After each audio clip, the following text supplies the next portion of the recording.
Vous écoutez Populse, le podcast qui aborde tous les arts et la pop culture pour parler de notre société. Je suis Manon Loumeau et je propose des épisodes seuls autour d'un sujet qui me tient à cœur et des discussions libres avec un ou une invitée qui vient me parler d'une œuvre qui fait battre son cœur. Aujourd'hui, pour mon 3e épisode, je reçois Maëlle Gauthier. Maëlle, tu es paloise, c'est le nom qu'on donne aux habitantes de la ville de Pau.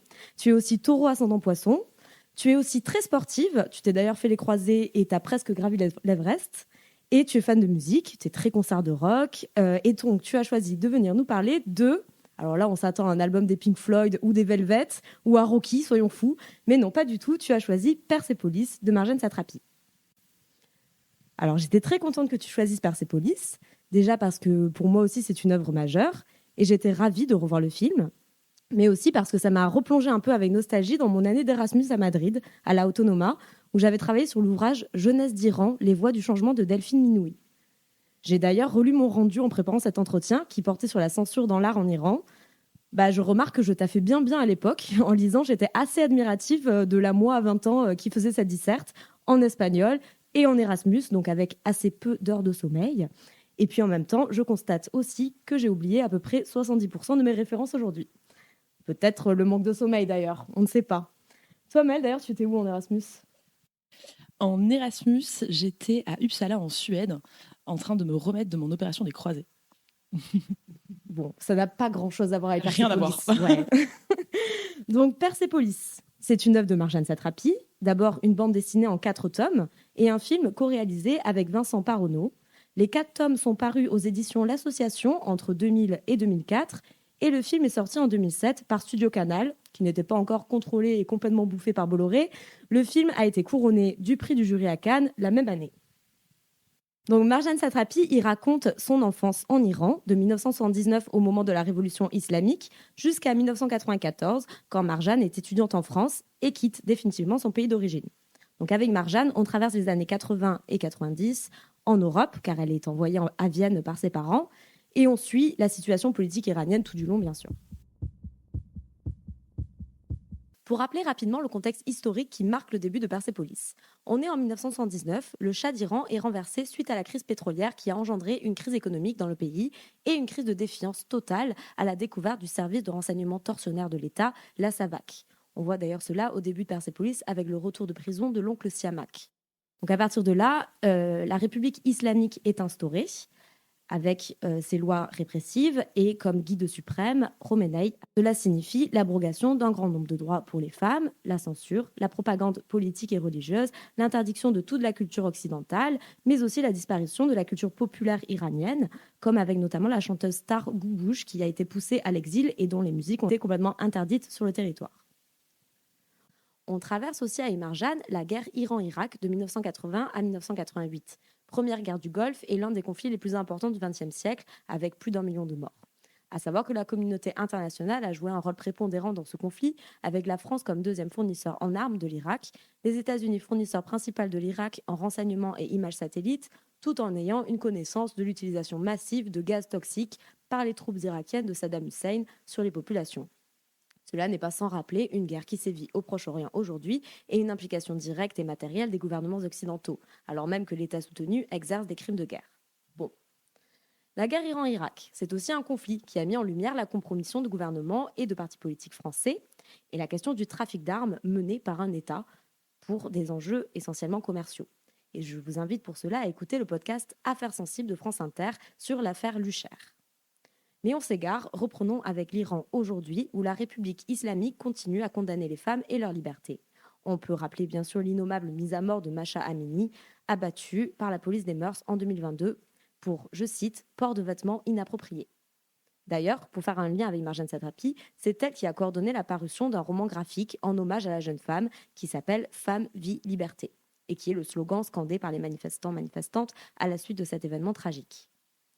Et bien sûr, il y a plusieurs semaines, on a toutes et tous vu la vidéo de la courageuse contestation de l'étudiante Aoud Ariaï.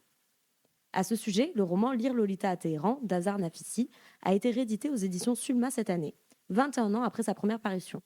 Je l'ai lu il y a longtemps, mais je pense qu'il reste assez éclairant sur la situation des jeunes femmes en Iran, sur l'université et la censure, et tout ce qui constitue une entrave à l'émancipation des femmes dans le pays.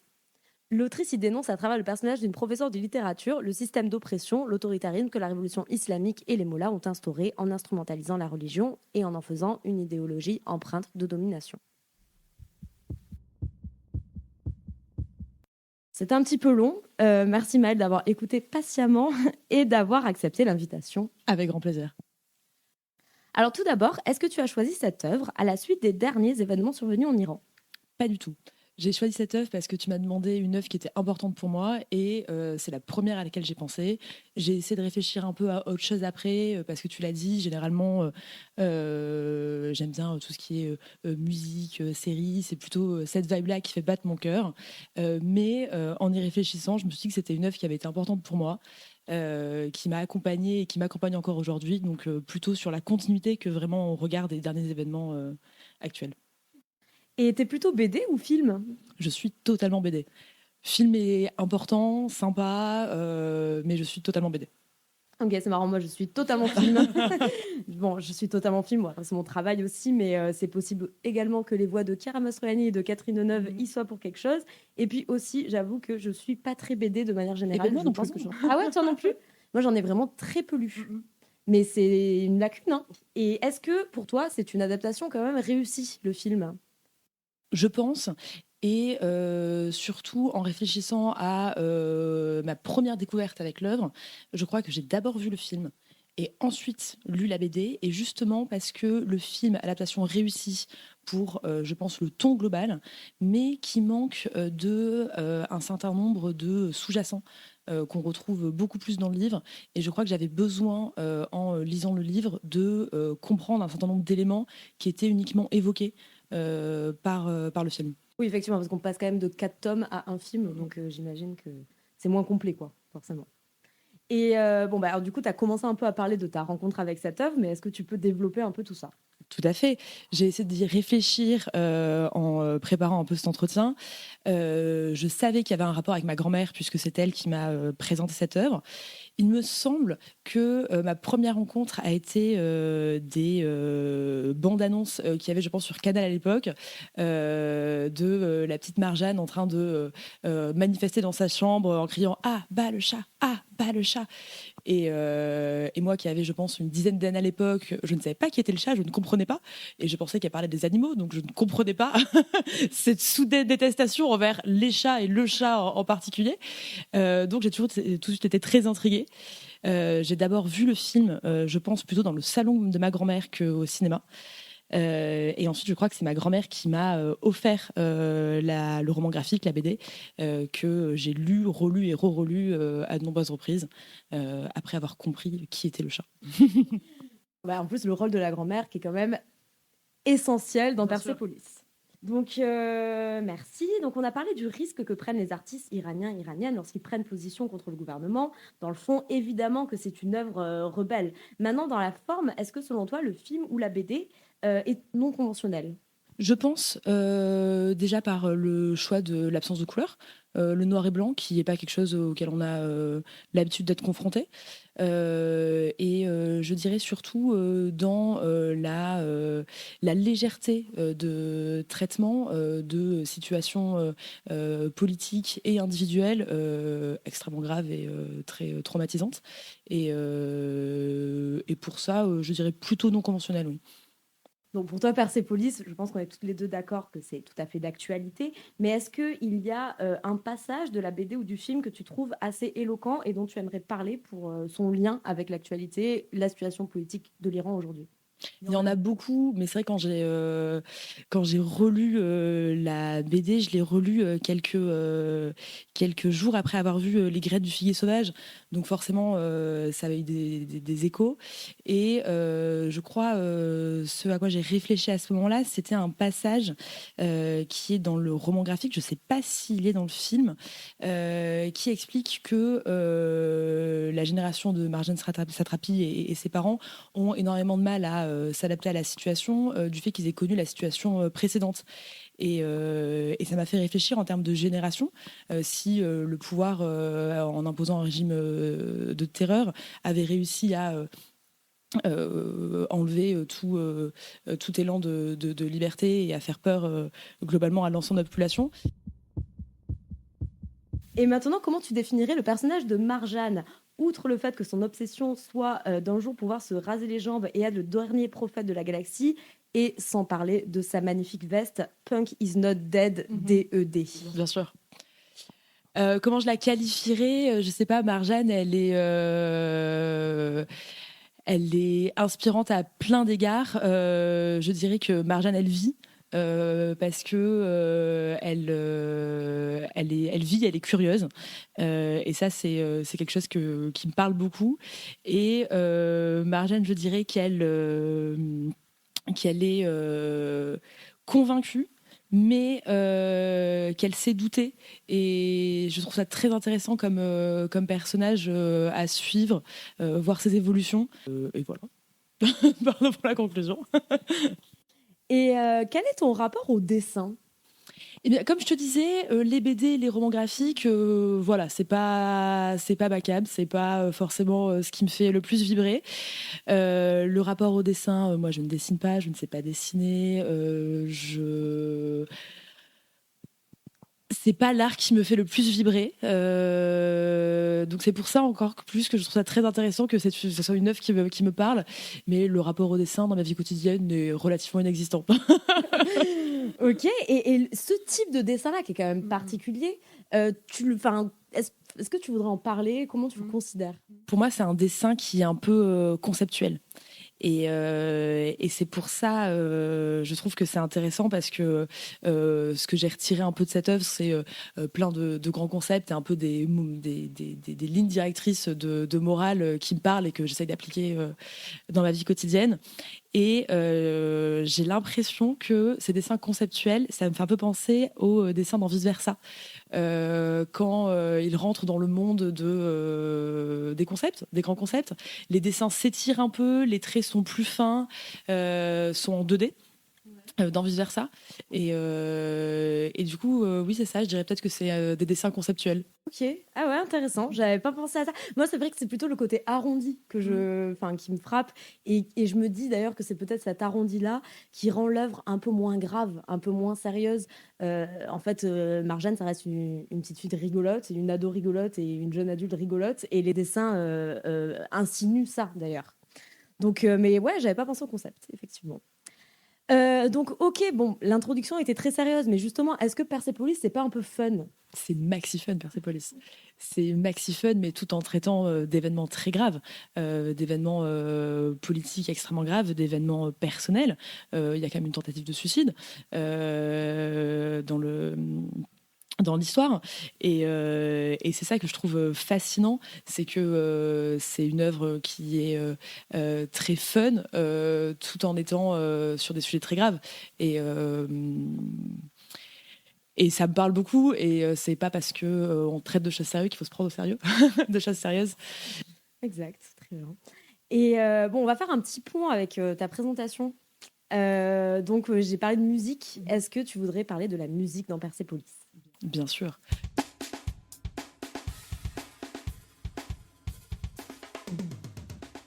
La musique dans Persepolis, j'ai revu le film récemment, et il n'y a pas d'autre scène qui m'a plus marqué et que j'attendais le plus que la sortie de la tentative de suicide et le fameux Eye of the Tiger, chanté par Chiara Mastroianni. Je n'ai jamais autant apprécié écouter quelqu'un chanter aussi faux. Je comprends, c'est aussi une de mes scènes préférées, je pense.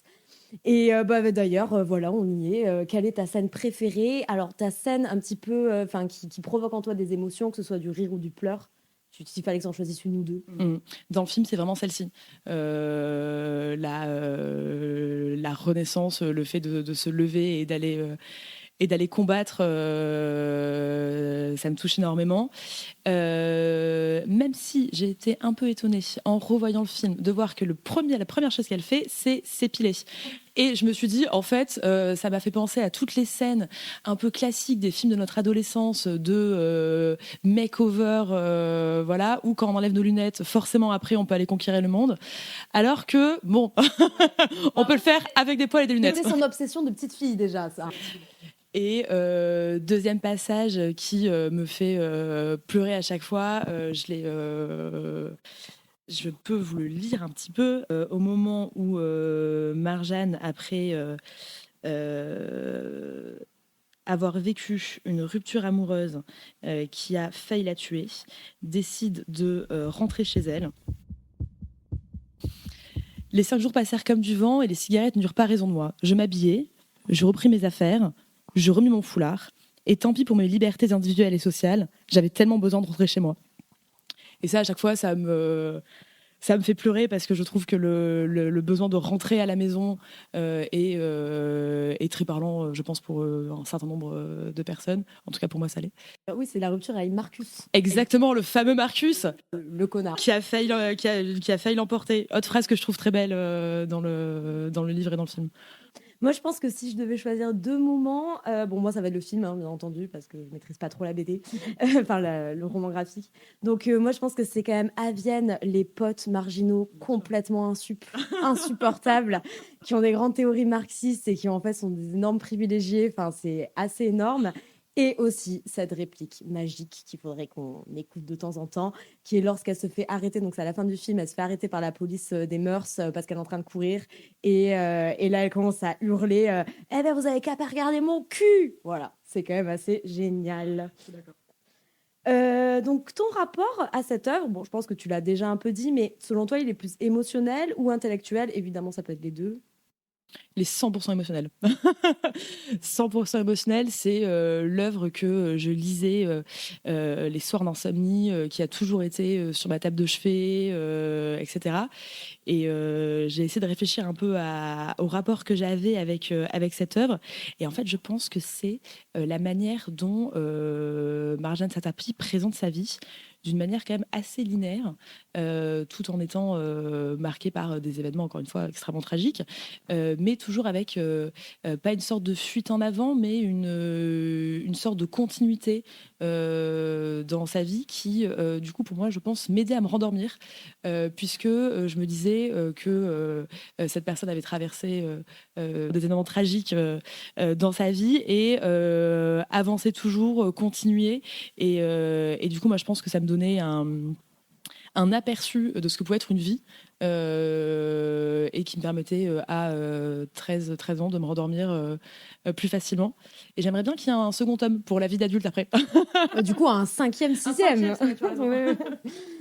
Et d'accord, donc tu dirais pas que ton rapport à l'œuvre, il est politique en soi, ton premier rapport? Non. Alors, il y avait de ma part quand même une curiosité de découvrir la situation politique iranienne, notamment du coup en lisant, en allant chercher dans le livre, les explications que je n'avais pas trouvées dans le film. Mais sinon, oui, c'est 100% émotionnel.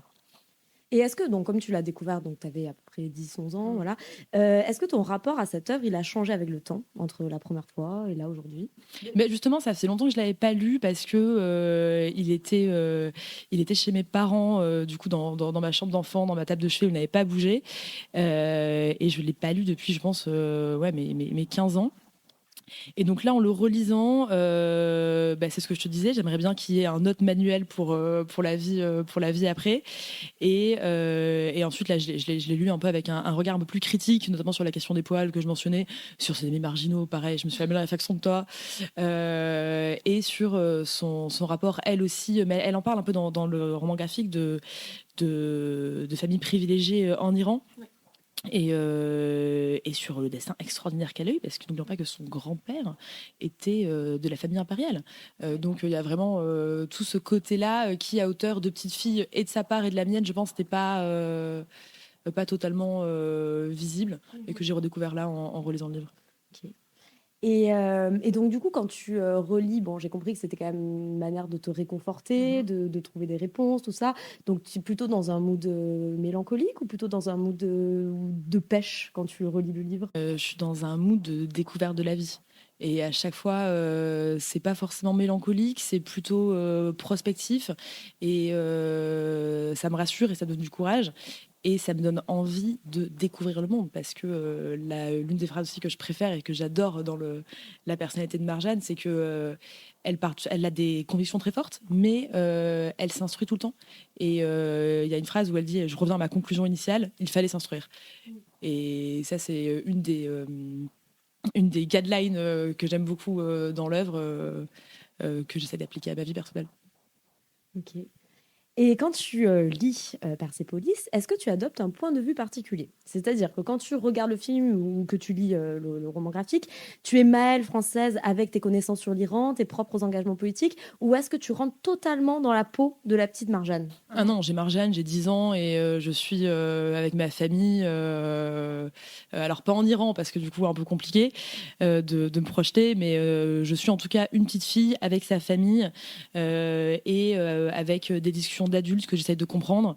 Après un peu plus compliqué de me projeter en tant qu'étudiante à Vienne, mais voilà. Ok, oui, bah, moi je pense que c'est aussi enfin, pour ça que c'est une œuvre universelle et qu'elle touche tout le monde directement. C'est qu'en fait, Marjane Satrapi, elle parle pas juste de l'Iran, elle parle d'une petite fille qui devient adulte. Il y a aussi cette scène dans le film qui est géniale où elle traite de la puberté et donc tout est exagéré, la manière dont elle se voit grandir, c'est une métamorphose presque monstrueuse et c'est assez ouf comment elle décrit ça. Donc c'est ça, c'est qu'en fait on est vraiment avec une meuf quoi, une meuf drôle, attachante, on voit ses bêtises, on voit ses découvertes, ses rencontres, ses envies, ses colères, à peu près tout. Et donc c'est ça qui nous rapproche de Marjane totalement. Je t'avoue que j'ai pas compris quand à 15 ans mon œil gauche n'est pas devenu plus drôle que mon œil droit. Je comprends. Mais ça m'a rassuré aussi. Et tu aimes plutôt regarder le film seul ou à plusieurs? Pas de préférence particulière. Là, quand je l'ai revu seule parce que j'étais seule, tout simplement. Et non, comme c'est un film que j'ai découvert avec ma grand-mère et ma sœur, il y a quand même ce rapport collectif. Mais non, pas de. J'aime bien partager les choses, donc. De manière générale, quand tu vas voir un film, t'aimes bien être un film, un concert, tout ça, t'aimes bien plutôt être avec des gens, plutôt le moment social ou plutôt la connexion Non, directe? si tu parles de concert, forcément, c'est compliqué parce que du coup, film, autant je trouve que tu peux avoir une expérience partagée mais individuelle, autant concert, il y a toutes les interactions que tu as avec les personnes avec qui tu es. Et du coup, comme moi, je veux toujours vérifier que les personnes avec qui je suis passent un bon moment. Quand je vais voir un concert avec des personnes, je veux vérifier qu'elles passent un bon moment. Et si je veux me concentrer que sur moi et l'expérience que j'ai avec le groupe, je préfère seul. Ouais, je comprends très bien. Mais le film, ça te fait pas ça. Non, parce que du coup, la personne à côté de moi dans le cinéma, on a beaucoup moins d'interaction. Sauf quand on va voir un film nul, et là, c'est bien d'être à plusieurs. Justement, Ouais. j'étais quand même amenée voir quand même. Un certain nombre de films, oui. Ce que je voulais dire, c'est que c'était peut-être le pire film de l'année. Enfin bon, on va pas. Voilà, mais potentiellement le pire film de l'année.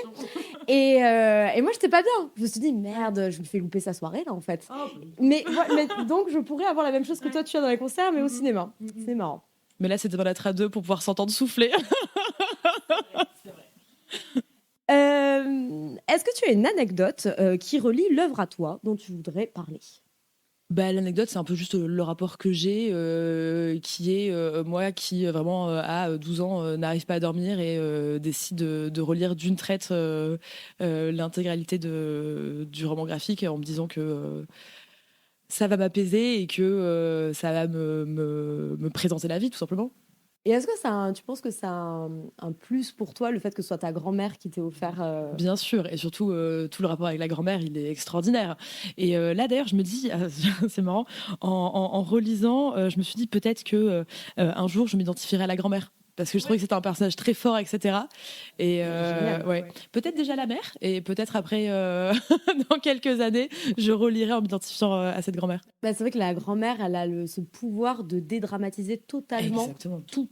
Exactement. Enfin, heureusement, enfin, c'est le personnage anti-tragique qui fait que tout est acceptable. Une des phrases préférées aussi, c'est quand Marjane vient la voir en larmes parce qu'elle décide de quitter son mari. Et elle lui dit, mais enfin, quoi? J'ai cru que quelqu'un était mort.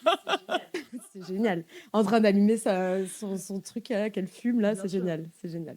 Un autre point sur lequel on n'a pas discuté et qui m'a pas mal fait réfléchir quand j'ai relu Persépolis, c'est sa vocation initiale. Être prophète. Qu'est-ce que c'est que ça? C'est extraordinaire.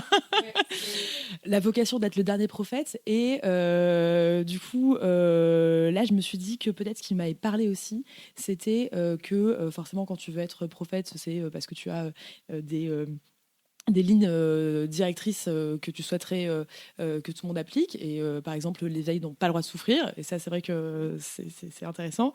Et ensuite, c'est parce que tu as un rapport avec ta vie intérieure qui est forcément très riche. Et du coup, je l'avais pas analysé comme ça. Je l'avais juste, enfin, je l'avais pas analysé. Et du coup, je me dis, c'est peut-être ça aussi qui m'a parlé. Ouais, moi je le vois aussi un peu comme une envie d'être quelqu'un. Enfin, Marjane, en fait, dès toute petite, c'est une star, même dans sa famille. C'est une star. Alors, qu'est-ce que le plus grand ou la plus grande des stars? Bah, le prophète. Donc, c'est aussi ça. Et c'est ça qui est génial. C'est en ça qu'elle est hyper attachante et hyper délirante comme petite. On a bientôt fini, mais est-ce que tu as une phrase que tu voudrais nous dire et qui définirait l'œuvre selon toi? Bah, c'est un peu ce que j'essaye d'expliquer depuis le début, c'est-à-dire que c'est une œuvre qui permet de parler d'un certain nombre de sujets très importants, et notamment un dont on n'a pas parlé, dont je voulais parler, qui était l'intégrité. Sur les conseils de la grand-mère, reste toujours intègre à toi-même, qui est quelque chose que je comprenais pas quand j'avais 11 ans et que j'ai découvert au fur et à mesure et qui est un mot que j'adore et que j'aime beaucoup essayer de confronter à certaines périodes de ma vie, certaines expériences, etc. Et donc, comment je définirais cette œuvre? C'est pour moi un peu une manière d'aborder la vie, tout simplement, en restant joyeux et pleine de vie dans les moments les plus tragiques. Merci. Comment tu conseillerais Persépolis? Moment pub, donc Moment pub, aïe, aïe, aïe. Comment je conseillerais Persepolis? Je dirais que c'est une œuvre très punchy, qui donne envie de vivre, de réfléchir et de passer à l'action. je te remercie. Donc, j'aimerais finir sur d'autres films qui sont autant de témoignages d'Iran. Donc, tu en as parlé tout à l'heure, mais il y a Les graines du figuier sauvage de Mohamed Rasoulov, qui est sorti cette année. Les films de Jafar Panahi, dont je vous invite à regarder en priorité Ceci n'est pas un film, qui traite frontalement de la censure. Et bien sûr aussi le film de son fils, Pana Panahi, Eat the Road, qui est mon gros coup de cœur de ces dernières années, qui est absolument génial. Et donc ces films montrent un pays en tension, bien sûr, en proie à la censure, à la violence d'État, et où le politique détruit jusqu'aux familles. Et ce n'est pas forcément propre à l'Iran d'ailleurs. Mais ce sont des œuvres qui partent de l'intime, de soi, pour dénoncer une situation politique. Et puis pour clore en musique cet épisode, je vous propose une petite touche musicale silencieuse, bien entendu, étant donné que je n'ai pas les droits, of course. Mais après nous avoir écoutés, mettez dans vos oreilles la bande-son de Persepolis, Eye of the Tiger, évidemment, et allez découvrir la voix de Gougouche, chanteuse iranienne, et bien sûr toute la BO de Hit the Road. Merci beaucoup Maëlle. N'attendez pas et lisez ou regardez Persepolis. Est-ce que je peux rajouter un petit élément que tu mixeras où tu veux? Just a man and his will to survive is the avec moi. Eye of the tiger, it's the queen of the fight, rising up through the barrier of survival, and the last one in the eyes, and it's rising the eye of the tiger. C'était Popples. À très vite pour un nouvel épisode.